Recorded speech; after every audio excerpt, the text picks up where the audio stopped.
Hello students, welcome back to our channel skill people. तो आज हम लोग जो पढ़ने वाले हैं वो है computer fundamental and computer fundamental में हम लोग आय का टॉपिक देखेंगे। तो चलिए देखते हैं आज का हमारा आय का टॉपिक। तो जैसे मैंने बताया था मेमोरी के डिफरेंट डिफरेंट टाइप्स हैं, उनके बारे में हमने डिस्कस किया था। तो उसमें से एक है हमारा रैम, जिसको हम बोलते हैं रैंडम एक्सेस मेमोरी।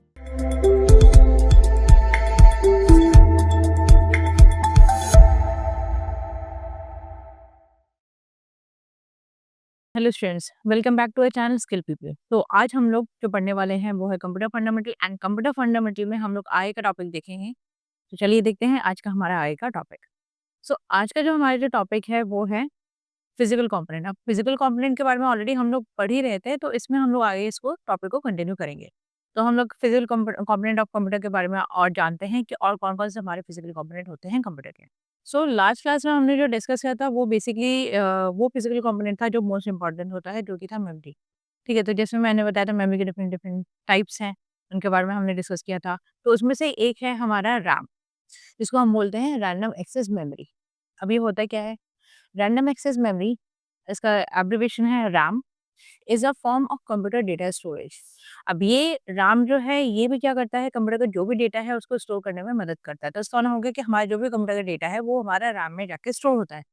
बट क्या ये हमारा परमानेंटली स्टोर होता है या टेम्परेरी स्टोर होता है? तो उसको देखते हैं। Today it takes a form of integrated circuits that allow stored data to be accessed in any order. अब आज के टाइम पे क्या है कि आज के टाइम पे जो भी हमारा डेटा स्टोर हो रहा है, उसके लिए जो इस्तेमाल किया गया है मेनली, वो इंटीग्रेटेड सर्किट्स को यहाँ पे यूज़ किया गया है, जिससे कि हमारा जो भी डेटा एक्सेस करना है या जो भी स्टोर करना है, वो हम अच्छी तरह से करवा सकें।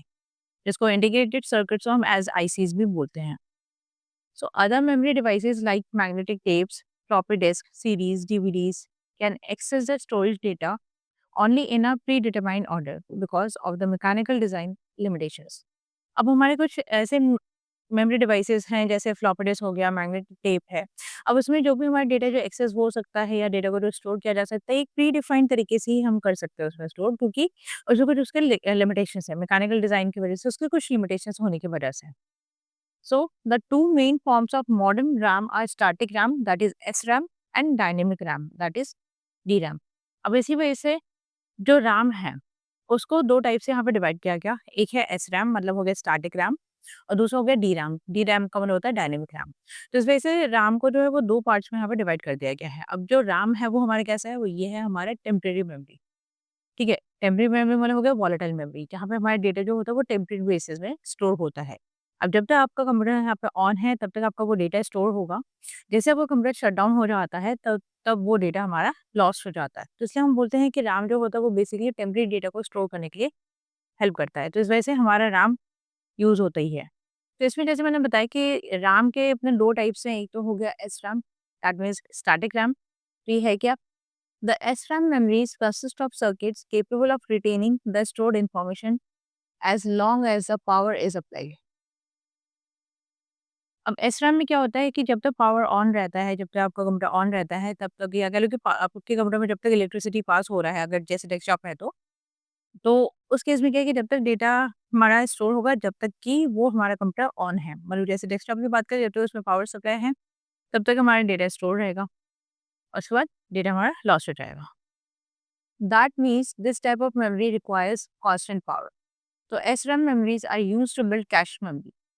तो इसका मतलब क्या है कि अगर हमें यहाँ पे डेटा कंटेंट्स में स्टोर करके रखवाना है, तो उसके लिए ज़रूरी है कि कंटिन्यूएशन में यहाँ पे पावर इसको मिलता रहे, बिना बंद हुए।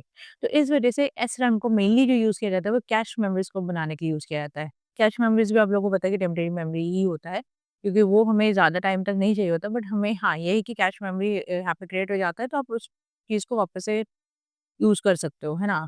तो इसका मतलब हो गया कि कैच मेमोरी हमारा जो बनता है वो एसरैम के ज़रिए यहाँ पे बनाया जाता है, तो उसके लिए हम लोग यहाँ पे यूज़ करते हैं। दूसरा है डीरैम, डीरैम का मतलब हो गया डायनेमिक रैम। डायनेमिक रैम या DRAM stores the binary information in the form of electric charges applied to capacitors. अब जो डीरैम है, डीरैम क्या कर रहा है यहाँ पे कि जो भी डेटा स्टोर कर रहा है वो इलेक्ट्रिक चार्जेस के फॉर्म में स्टोर कर रहा है, और जो कि ये जो इलेक्ट्रिक चार्जेस जा रही है वो कहाँ पे जा रही है? कैपेसिटर्स के पास जा रही है। इसका मतलब हो गया कि कैपेसिटर को जो चार्जेस मिल रही है उसी के हिसाब से डेटा को आगे ले जाके फर्दर जहाँ पे स्टोर करवाना है वो हम स्टोर करवा पा रहे हैं। The stored information on the capacitors tend to lose over a period of time, and thus the capacitors must be periodically recharged to retain their uses. अब जैसे मैंने बताया कि जो कैपेसिटर्स हैं और उसमें क्या हो रहा है कि इलेक्ट्रिक चार्जेस को भेजा जा रहा है। इलेक्ट्रिक चार्जेस भेजना मतलब क्या हो गया कि हमारी इन्फॉर्मेशन तो जा रहा है। तो इन्फॉर्मेशन जो है वो हमारे स्टोर हो रहा है एक टाइप से कैपेसिटर में। अब कैपेसिटर में जब इलेक्ट्रिक चार्जेस के ज़रिए हमारा डेटा स्टोर किया जा रहा है, तो दैट मीन्स यहाँ पे क्या होगा कि जो हमारा कैपेसिटर है, उसमें हमें क्या चाहिए होगा, कंडेंसर में चार्जेस चाहिए होंगे, क्योंकि जब तक कैपेसिटर चार्ज है, तब तक उसके पास डेटा स्टोर है। जैसे ही कैपेसिटर में जो चार्जेस है, वो जैसे ही खत्म हो जाएगा, डिस्चार्ज हो जाएगा जिसको हम बोल सकते हैं, तो उस टाइम पे जो डेटा है, वो लॉस हो जाएगा। ठीक है? तो इसका मतलब क्या होगा कि उसमें भी जो कैपेसिटर्स है, कैपेसिटर को भी यहाँ पे चार्जेस कंटेनर्स में चाहिए होगा, जिससे कि वो डेटा को स्टोर करके रखें। DRAM रिक्वायर्स रिफ्रेश टाइम, तो इस वजह से DRAM को रिफ्रेश टाइम चाहिए होता है, मतलब अपने आप को वो रिफ्रेश करवाता है या रिफ्रेश करने के लिए उसको टाइम चाहिए होता है कि जिससे कि क्या है कि जैसे-जैसे वो रिफ्रेश होगा, तो उसको वापस से चार्जेस मिलेगा। रिफ्रेश करने का मेन रीज़न ये है कि ये डिस्चार्ज ना हो जाए, डिस्चार्ज होने से पहले ही रिफ्रेश हो जाए, तो उस वजह से इस चीज़ का ध्यान रखा गया है। So the main memory is generally made up of DRAM chips. तो इसलिए जो मेन मेमोरी हमारा बना हुआ है, वो किससे बना हुआ है? DRAM चिप से बना हुआ है। मतलब DRAM वहाँ पे इस्तेमाल किया गया है, तो DRAM का ही चिप लगाया हुआ है मेन मेमोरी के लिए। तो कैश मेमोरी में हमारा कौन-सा मेमोरी यूज़ हुआ है? SRAM को यूज़ किया गया है, एंड मेन मेमोरी में हमारा कौन-सा यूज़ किया गया है? DRAM को यूज़ किया गया है, दैट मीन्स DRAM का चिप्स यूज़ किया गया है स्टोर करवाने के लिए। अब RAM के अपने टाइप्स DRAM के अपने टाइप्स भी हैं, सो टाइप्स ऑफ DRAM कौन-कौन से हैं types? There are mainly 5 types of DRAM। They are यहाँ पे 5 टाइप के कौन-कौन से हैं? एसिंक्रोनस DRAM, जिसे हम बोलते हैं ADRAM। Second is synchronous DRAM, that is SDRAM। Third is double data rate SDRAM, that is DDR SDRAM। Fourth है राम्बस DRAM, that is RDRAM।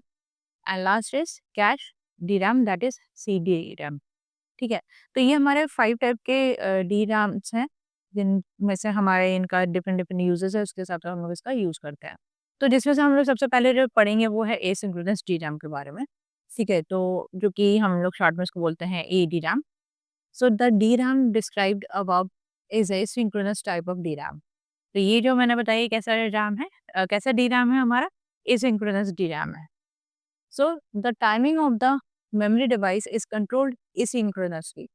Memory device का जो टाइमिंग है, उसको कंट्रोल करने के लिए जो यूज़ होता है, वो हम ये कह सकते हैं कि इसको एसिंक्रोनस तरीके से इसको टाइमिंग को मैनेज किया जा रहा है, या हम ये बोल सकते हैं कि जो भी हमारा मेमोरी का जो टाइमिंग है, जो भी लाइक हम ऐसा समझ सकते हैं इसको कि जो मेमोरी डिवाइस है, उसके लिए जो टाइमिंग है डेटा को स्टोर करने के लिए, तो उसको जो कंट्रोल जो किया जा रहा है, वो हमारा एसिंक्रोनस तरीके से यहाँ पे किया जा रहा है। So a specialized memory controller circuit generates the necessary control signals to control the timing।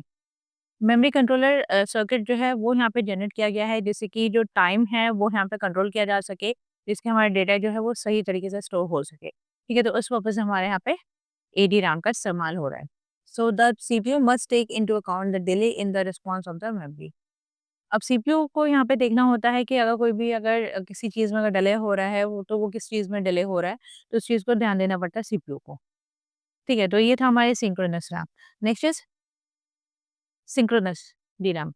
तो पहला हमने पढ़ा एसिंक्रोनस DRAM, अब है synchronous DRAM, that is SDRAM। These RAM chips access speed is directly synchronized with the CPU's clock। अब यहाँ पे क्या है कि जो RAM चिप्स है उसको जो एक्सेस किया जा रहा है वो हमारे CPU की क्लॉक टाइम के साथ ही यहाँ पे इसको यूज़ किया जा रहा है। जैसे कि जो सिंक्रोनाइज़ किया है ना, वो बेसिकली क्लॉक टाइम के साथ किया हुआ है CPU का। जैसे कि जो CPU का जो क्लॉक टाइम जैसे यहाँ पे चल रहा है, एज़ पर द डेटा जो भी है हमारे CPU में जा रहा है, या जिस भी डेटा के साथ काम करना है, तो उसके हिसाब से जो भी क्लॉक टाइमिंग है, क्योंकि CPU का क्लॉक टाइम एक अलग होता है, ठीक है? तो उसके हिसाब से यहाँ पे सिंक्रोनाइज़ करवा के रखा है RAM को, जिससे कि डेटा जो है वो सही तरीके से हमारा स्टोर हो सके, एंड जहाँ पे भी लाइक रिफ्रेश करना है, कंटेक्स्ट उस डेटा में काम हो रहा है, रिफ्रेश होना है, वो हमारा उस हिसाब से हो सके। For this the memory chips remain ready for operation when the CPU expects them to be ready. अब ये जो अब ये जो मेमोरी चिप्स होती हैं वो क्या होती है, वो बिल्कुल रेडी रहते हैं कि CPU को जब इस्तेमाल करना हो इन मेमोरी चिप्स को, तो वो आराम से इन मेमोरी चिप्स का इस्तेमाल कर सकती है। तो इस वजह से ये हमेशा रेडी बैठी रहती हैं। So these memories operate at the CPU memory bus without imposing with wait states। अब ये जो मेमोरीज़ हैं, ये हमारे जो ऑपरेट होते हैं वो सीपीयू मेमोरी बस में जाके ऑपरेट होते हैं, जहाँ पे ये हमेशा क्या होता है कि वेट स्टेट में नहीं पहुँचते हैं, क्योंकि वेट स्टेट में जाने की ज़रूरत नहीं पड़ती है। बिना वेट स्टेट में ये जाके ही ये क्या होता है कि अपने आप से इसका यूज़ कर लिया जाता है। तो हम ये कह सकते हैं सीधा-सीधा कि ये जो मेमोरीज़ हैं, ये हमारे जो चल रहे हैं या जो ऑपरेट किया जा रहा है, वो सीपीयू का मेमोरी बस वाला जो होता है, सीपीयू मेमोरी बस के हिसाब से यहाँ पे ऑपरेट किया जाता है। तो हम सीधे-सीधे ये बोलेंगे कि जो सीपीयू का मेमोरी बस है, उसके अकॉर्डिंगली ही हमारा जो भी मेमोरी है उसको चलाया जा रहा है, या कह लो कि मेमोरी से जो डेटा लेना है वो यहाँ पे लिया जा रहा है, एंड जो भी डेटा यहाँ पे एक्सेस होगा, लाइक जो भी स्टोर है टेम्परेरी बेसिस में, अगर उसका हमें एक्सेस करना है तो उस डेटा के लिए वेट नहीं करना पड़ता, क्योंकि वो वेट स्टेट में नहीं पहुँचता है इस वजह से। क्यों? क्योंकि ये हमेशा ही रेडी बैठा होता है एग्ज़ीक्यूट होने के लिए सीपीयू के हिसाब से। So SDRAM is commercially available as modules incorporating multiple SDRAM chips and forming the required capacity for the modules. अब SDRAM जो है वो कमर्शियली जो अवेलेबल है वो मॉड्यूल्स के हिसाब से यहाँ पे अवेलेबल है, जिसमें हमारे मल्टीपल SDRAM चिप्स का इस्तेमाल किया जाता है, एंड जो भी इस्तेमाल होगा वो एज पर द कैपेसिटी, जो मॉड्यूल्स का कैपेसिटी है उसकी कैपेसिटी के हिसाब से इस्तेमाल होता है। ठीक है, तो इसका मतलब हो गया कि हमारा सिंक्रोनस DRAM जो इस्तेमाल होगा वो हमारा सीधे-सीधे जो एक्सेस करेगा स्पीड, वो किसके हिसाब से करे? सीपीयू के क्लॉक टाइम के हिसाब से। डायरेक्टली सीपीयू के क्लॉक टाइम के हिसाब से ये वर्क करता है। क्योंकि इसको जो सिंक्रोनाइज़ किया गया है वो सीपीयू के क्लॉक टाइम के साथ ही सिंक्रोनाइज़ किया है, इस वजह से जिसके जो इसका स्पीड है वो हमारा सही मेंटेन रहे। अब नेक्स्ट थर्ड जो टाइप है वो है double data rate SDRAM, that is DDR RAM. So this faster version of SDRAM performs its operation on both edges of the clock signal. अब ये जो वर्ज़न है ये सबसे ज़्यादा फास्टेस्ट वर्ज़न है, ठीक है? जो कि ऑपरेशंस जो है वो परफ़ॉर्म यहाँ पे कर पाता है, दोनों एजेस में। मतलब जो भी यहाँ पे सिग्नल्स मिल रहे हैं, चाहे हमारा कोई सिग्नल आ रहा हो या कोई जा रहा हो, या जहाँ से जा रहा हो वहीं से अगर वापस आ रहा है, एंड जहाँ से आया हो वहाँ से वापस अगर जा रहे हैं सिग्नल, तो इसका मतलब है कि दोनों तरफ से ही आप बोल सकते हैं कि सिग्नल्स जो है आने-जाने का दोनों तरफ से ही रहता है यहाँ पे, तो उसी के हिसाब से ये वर्क करता है। So whereas a standard SDRAM performs its operation on the rising edge of the clock signal. अब एसडीरैम जो है वो किस हिसाब से काम कर रहा है? वो काम कर रहा है जो क्लॉक सिग्नल्स है उसके हिसाब से। किसके क्लॉक सिग्नल्स के हिसाब से? जो हमारा सीपीयू का क्लॉक टाइमिंग है, या कह लो क्लॉक स्पीड है, या क्लॉक टाइम के हिसाब से आप समझ सकते हो कि जो सीपीयू का जो क्लॉक टाइमिंग है उसके हिसाब से यहाँ पे चल रहा है, ठीक है? तो इस वजह से हम बोल रहे हैं जो क्लॉक का जो भी सिग्नल है उसी हिसाब से यहाँ पे वर्क कर पाएगा एसडीरैम। बट उसकी जगह पे जो हमारी डीडीआर रैम है वो ज़्यादा फास्टर है, ठीक है? सो since they transfer data on both edges of the clock, the data transfer rate is double. अब यहाँ पे क्या होता है ना कि ये जो डीडीआर रैम है ये क्या करता है, डेटा जो है वो दोनों ही एजेस में यहाँ पे भेजता है, जिस वजह से जो स्पीड है वो हमारा डबल हो जाता है। डबल होने की वजह से क्या है, डेटा ज़्यादा जल्दी जाए, क्योंकि दोनों ही एजेस से भेजा जा रहा है, दोनों ही तरफ से भेजा जा रहा है। उसका मतलब है कि इसका जो स्पीड हो वो ज़्यादा जल्दी होगा। मतलब हम ये कह सकते हैं कि जो डेटा भेजा जाएगा वो काफ़ी ज़्यादा फास्ट तरीके से भेजा जाएगा as compare to SD RAM के। है ये हमारा एसडी-रैम ही, बट एसडी-रैम का ये हायर वर्ज़न है, हम ये बोल सकते हैं इसको। So to access the data at a high rate, the memory cells are organized into 2 groups. अगर डेटा को अगर हमें एक्सेस करना है ज़्यादा अच्छे तरीके से, तो उसके लिए क्या है कि उसके लिए मेमोरी सेल्स को जो ऑर्गनाइज़ किया जाता है, वो हमारे 2 ग्रुप्स के हिसाब से डिवाइड किया जाता है, या कह लो 2 ग्रुप्स के हिसाब से यहाँ पे लेके चलाया जाता है। Each group is access separately. अब दोनों ही जो ग्रुप्स होती हैं वो हमारे सेपरेटली लेके चलाया जाता है। तो मतलब हो गया कि यहाँ पे हम लोग जो मेमोरी सेल्स है, बेसिकली मेमोरी सेल्स को 2 अलग-अलग ग्रुप्स में बाँट के फिर काम किया जाता है, जिससे कि काम यहाँ पे जल्दी हो सके। सो नेक्स्ट इज़ फोर्थ है रैम बस DRAM, दैट इज़ RDRAM भी हम इसको बोल सकते हैं। So the RDRAM provides a very high data transfer rate over a narrow CPU memory बस। अब इसका जो स्पीड है ये और ज़्यादा फ़ास्ट है। ये हमारा जो चलता है ये हम बोल सकते हैं नैरो सीपीयू मेमोरी बस के हिसाब से यहाँ पे चलता है। मतलब जो मेमोरी बस है सीपीयू का वो हमारा काफ़ी ज़्यादा नैरो है, वाइड नहीं है। तो उसके हिसाब से ये काफ़ी ज़्यादा फ़ास्ट से वर्क करता है। So it usages various speed up mechanisms like synchronous memory interface, caching inside the DRAM chips and very fast signal timing. तो इसमें क्या होता है ना कि इसमें डिफरेंट टाइप के स्पीड अप मैकेनिज़्म्स यूज़ किए जाते हैं, जिससे कि डेटा जो है वो बहुत ही ज़्यादा स्पीडली जा सके, ज़्यादा वक़्त यहाँ पे ना लगा डेटा को ट्रांसफ़र करने के लिए। उसके लिए वेरियस मैकेनिज़्म यूज़ होते हैं, लाइक जैसे सिंक्रोनस मेमोरी इंटरफ़ेस वाले यहाँ पे यूज़ कर लिया जाता है मैकेनिज़्म। तो सिंक्रोनस मेमोरी इंटरफ़ेस वाला मैकेनिज़्म यूज़ किया जा रहा है। इसी टाइप से कैशिंग को यूज़ किया जा रहा है DRAM के अंदर, ठीक है? और साथ में सिग्नल टाइमिंग का भी यहाँ पे इस्तेमाल हो रहा है। तो इन सब मैकेनिज़्म से क्या है कि जो डेटा है वो हमारा कहीं न कहीं थोड़ा-सा ज़्यादा जल्दी यहाँ पे पहुँचेगा।